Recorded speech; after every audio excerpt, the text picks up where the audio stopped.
The day after the meeting, the house in Flagstaff was eerily quiet. The kind of quiet that isn't peace, it's the quiet of people trying to process something too heavy to speak aloud. For years, the Browns had learned to mask their pain with schedules, filming, and public smiles. But now, the truth lingered in every corner. The leaked recording began making waves online almost immediately. Fans dissected every pause, every sigh, every tremble in the voices. Social media lit up with speculation. Who pressed record? Why did they finally do it now? And most importantly, what would happen next? The Browns were no longer just a family on TV, they were a family exposed, stripped down to their rawest emotions. Inside the house, the impact of that night continued to unfold. Cody, normally the center of control, seemed smaller somehow, his usual confidence replaced with uncertainty. He walked the halls quietly, speaking to no one but occasionally exchanging brief, tense nods with Robin. She, too, seemed different. The way she carried herself suggested exhaustion, but also a resolve that hadn't been there before. She was thinking. Calculating. Preparing for whatever storm the recording might unleash. Christine, meanwhile, had pulled herself into a corner of the living room, her sanctuary of reflection.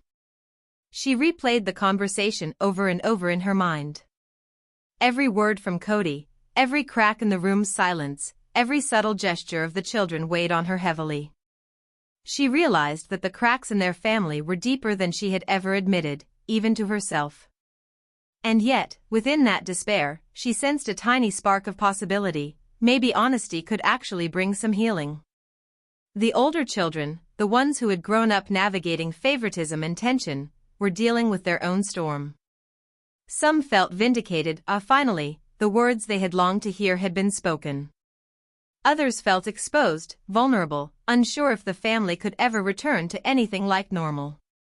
And still, one unspoken question hung in the air: would their parents actually change, or was this just a momentary collapse before the facade returned? Then there were the private confessions, moments the cameras never captured. Off record, one of the wives admitted to a close friend that she had long suspected the family was fractured beyond repair. Another whispered that the meeting had forced her to confront feelings she had buried for years. And the children, some admitted, in private texts and fleeting online comments, that they had never truly understood the weight their parents carried until now. The leaked audio didn't just expose Cody's guilt, it revealed the unspoken truths of each family member. Fear. Regret. Longing for connection. Resentment that had festered in silence. And, perhaps most hauntingly, a quiet hope that maybe, just maybe, honesty could be the first step toward healing. But as days turned into weeks, tension simmered just below the surface. The family didn't gather again. Conversations were short, guarded, family. The recording had changed everything, but it had not yet healed anything. What would happen next? Would the Browns find a way to confront their past and rebuild? Or would the audio be the beginning of a permanent unraveling? One thing was clear: the world had seen a side of the Browns that was never meant to be shared, and there was no going back. The days following the leaked audio were tense, almost unbearable. What had started as a quiet, private confrontation had exploded into a storm the family couldn't control. The Browns had always been under the public eye, but nothing had prepared them for this level of scrutiny, or the way the recording exposed their rawest emotions.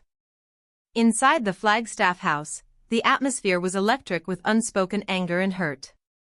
Cody tried to maintain control, but every glance from a child, every stiff silence from a wife, reminded him of the cracks he could no longer hide. He had apologized, yes, but apologies don't erase years of tension, favoritism, and pain. Christine, determined not to be sidelined, quietly began to assert herself. In whispered conversations with Robin, she hinted at truths she had long avoided, moments where she felt ignored, overlooked, and forced into roles she didn't choose. Robin listened, but her own defenses were up. The fragile peace of the meeting had faded, replaced with cautious calculation. The children, meanwhile, were no longer passive observers. One of the older kids, emboldened by hearing Cody's admission, confronted their father directly in private. The words were sharp, measured, and unrelenting. "We've watched everything fall apart, Dad. We've carried the weight you refused to see. Why should we trust you now?" Cody's response was quiet, almost broken. I don't know if I can fix this. But I want to try." Even that attempt at reconciliation sparked debate. Some of the children wanted answers, clear accountability, and tangible change. Others just wanted distance, proof that their own emotional survival mattered more than maintaining appearances. The leak had given them a voice they had long been denied, and they were determined to use it. Meanwhile, tensions among the wives intensified. Mary, who had remained largely silent during the meeting, began to voice frustrations she had bottled up for years. Her words cut through the room like a knife. "We've been pretending. For the cameras. For Cody. For everyone but ourselves." Janelle nodded. Robin's posture stiffened. Even Christine felt the weight of Mary's revelation. The leaked recording had done more than expose Cody's guilt. It had unearthed layers of resentment, fear, and secrets that had festered for decades. Old wounds were reopened. Alliances subtly shifted. Even the children began noticing the dynamics between their parents and step-siblings in new, startling ways. Outside the house, the world was watching. Social media buzzed with speculation. Who was the child that recorded the audio? Could this family survive the fallout? And would TLC, which had long profited from carefully curated drama, face a reckoning for the secrets they had ignored or perhaps encouraged? Inside, the Browns faced a harsh reality. Honesty had consequences. Speaking the truth hadn't fixed everything, it had only magnified the fractures, forcing everyone to confront what they had long denied. And yet, even in the chaos, there were glimmers of something incautious. Each person navigated the fallout in their own way, some retreating into solitude, others seeking support outside. The unexpected, moments of understanding, rare admissions of regret, and the faintest possibility that these confessions could be the start of something real. But one question hung over them all, heavy and inescapable. Could a family built on secrets, favoritism, and years of unspoken pain ever truly heal? Or had the leaked audio simply set in motion a chain of events that would unravel them completely? The weeks after the leaked audio were nothing short of a powder keg.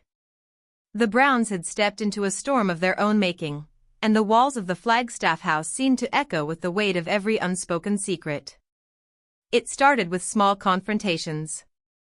A harsh word here, a glare there. Robin, who had often stayed quiet to maintain peace, found herself clashing with Christine over long-held frustrations. "You act like you've been the only one holding this family together," Christine snapped one afternoon, her voice shaking with anger. "But all this time, we've been carrying the weight too, and no one cared to see it." Mary, who had remained silent during the first half of the meeting, suddenly revealed something that stunned everyone: years of private grievances, feelings of neglect, and moments where she felt utterly invisible. Her words cut deep, not just for Cody, but for the rest of the family. "You all see the cameras, the show, the smiles, but do you see me? Do you ever listen to what I've endured?" The room went cold. Even Cody, who usually tried to mediate, seemed momentarily speechless. Then came the hidden betrayals, secrets that no one outside the family could have imagined. One of the adult children quietly admitted that they had been keeping records of private messages, photos, and moments of favoritism that had gone unnoticed for years. The intention wasn't to expose for fame or revenge, but to hold the family accountable. And when these confessions came to light, the tension in the house became nearly unbearable. Cody, facing the consequences of years of control, guilt, and public scrutiny, tried to regain authority, but it was too late. Even his apologies now carried a hollow weight, drowned out by the revelations surfacing one after another. The children challenged him openly, asking questions that forced him to confront decisions he had long avoided. Questions like, why did you treat us differently? Why did you let the show manipulate our family for years? Why did you ignore the hurt we felt while pretending everything was fine? Each question was a strike against the carefully curated image of the Browns. And each answer, or lack thereof, fueled more tension, more doubt, and more pain. Amid the chaos, moments of raw emotion emerged. Tears flowed freely, hugs were given and refused, and even the strongest family bonds were tested to their limits. Some members began to question if reconciliation was possible at all. Others realized that truth, once unleashed, could never be contained again. Outside the house, fans and critics dissected every leaked detail. Social media became a battlefield of opinion, with hashtags trending and speculation running wild. For the first time, the Browns weren't just a reality show, they were a symbol of family struggles laid bare for the world to see. And yet, through all the anger, betrayal, and heartbreak, there remained a fragile thread of hope. For some, these explosive truths became a starting point for real change. For others, they were a warning: honesty has consequences, and sometimes, the cost of revelation is higher than anyone can bear. The question now wasn't just whether the Browns could survive this storm, it was whether they could ever trust each other again. The days turned into tense weeks. The Flagstaff house was no longer a home, it was a battleground of emotions, secrets, and unspoken fears. The leaked audio had done its damage, exposing fractures that could no longer be ignored. Cody, who had once held the family together with authority and charm, now faced the hardest truth: leadership doesn't fix everything. His apologies, heartfelt as they were, could not undo years of favoritism, secrecy, and unaddressed pain.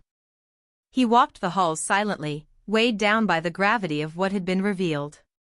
Robin, usually the stabilizing force, struggled to maintain control over her own emotions. She wanted reconciliation, but even she couldn't ignore the raw intensity of the children's anger and the wives' frustrations. Every conversation was a delicate balance of apology, explanation, and careful restraint. Then came the moment that would define this chapter of the Brown family story. One of the adult children, the one whose voice had started the chain reaction in the first place, finally demanded transparency like never before. "We need everything out in the open," they said firmly. "No more secrets. No more pretending. Either we face it all, or we walk away." Mary, Janelle, Christine, and Robin exchanged tense glances. The weight of years of silent suffering had reached its peak. And in that moment, even Cody realized the truth: reconciliation was not just about words, it required action, honesty, and a willingness to accept consequences, no matter how uncomfortable. What followed was a series of confessions, raw and unfiltered. Hidden grievances, long-held resentments, and private betrayals were laid bare. Some revelations shocked even the most seasoned viewers: moments of favoritism, unspoken alliances, and private arguments that had been carefully hidden from cameras now came to light. Yet amidst the chaos, moments of unexpected healing emerged. A tearful hug here, a whispered apology there, and the acknowledgement that, despite everything, they were still family. For some, the meeting and leaked audio became a turning point, a painful but necessary confrontation with reality. But not all wounds could be mended. Some children pulled away, needing distance to process years of emotional strain. Some relationships remained fragile, teetering on the edge of collapse. And one question lingered more heavily than any other: could the Browns ever truly return to the family they once were?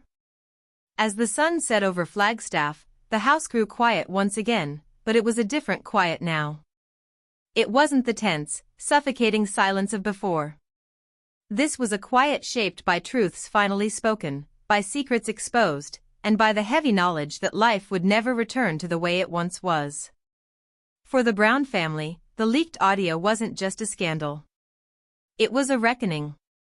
And whether it led to healing, or complete unraveling, only time would tell. The tape, the confessions, and the heartbreak had changed everything. And one thing was certain: the world would never look at the Browns the same way again, the story of the Brown family has always been filled with complicated emotions, difficult choices, and moments that forever shaped their lives. But nothing compares to the night when the entire family gathered for a meeting that would change everything.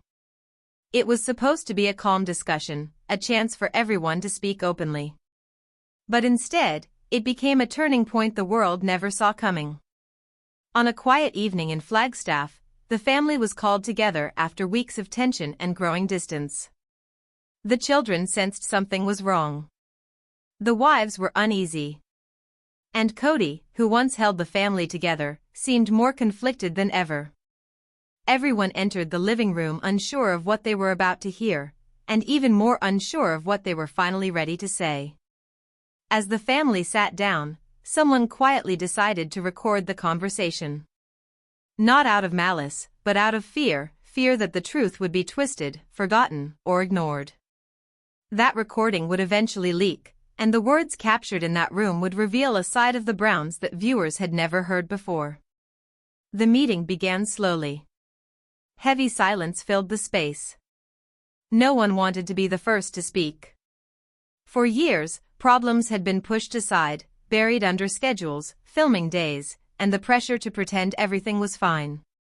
But on this night, nothing could be hidden anymore. And the person who finally broke the silence wasn't Cody. It wasn't one of the wives. It was one of the older children, someone who had spent years watching the family fall apart from the inside. Their voice was steady, but their words carried the weight of a decade of pain, confusion, and frustration. They looked around the room, took a deep breath, and said something no one expected. That moment is where everything began to unravel. The meeting took place on a cold winter evening, long after filming had wrapped for the season. The Brown family hadn't gathered like this in years. Not voluntarily, at least. Most of their conversations happened through text messages, or not at all. But on this night, everyone received the same message: we need to talk. All of us. No cameras. No producers. When the family arrived at the old Flagstaff house, the atmosphere felt heavier than the icy air outside. The living room lights were dim, the blinds closed, and not a single TLC crew member was present. For the first time in a long time, this was just the Browns. No makeup, no microphones, no director telling them where to sit. Only tension. And years of unsaid pain. According to the audio, captured secretly by one of the adult kids, though their identity remains unknown, the meeting didn't begin with shouting or accusations. It began with silence, a long, uncomfortable silence that revealed far more than words. Cody sat forward in his chair, elbows on his knees, rubbing his hands together like a man trying to warm himself from more than cold. Robin sat close by, her hands folded, eyes scanning the room with caution. Christine and Janelle sat opposite, not next to each other, but close enough to show unity. Mary quietly slipped into a corner seat, trying not to draw attention. Then, a voice broke the silence. A shaky, emotional voice that no one expected to hear first. "Dad, we can't keep pretending anymore." It was one of the children, an adult now, someone who had spent years watching the fractures, the favoritism, the unraveling of a family that once promised unity. And that's when the meeting truly began. Not with anger. Not with accusations. But with a child finally speaking a truth the parents could no longer avoid. The room fell into a heavy, almost suffocating quiet. No one spoke, not the wives, not the older children, not even Cody. Everyone's eyes drifted toward the center of the living room, where that small silver audio recorder sat like a ticking clock. Christine was the first to break the silence. Her voice trembled, not with fear, but with the kind of exhaustion that only years of unspoken truth can create. She looked at Cody, then at the children, and finally at Robin, whose hands were clenched tightly in her lap.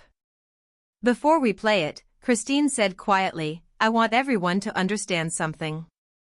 This wasn't supposed to surface. This wasn't meant to be heard by anyone, not even me, when I first found it." Janelle inhaled sharply. Mary lowered her eyes.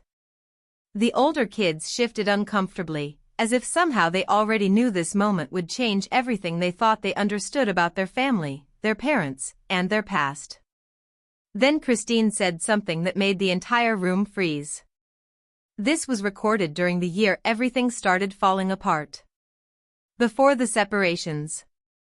Before the show captured any of it.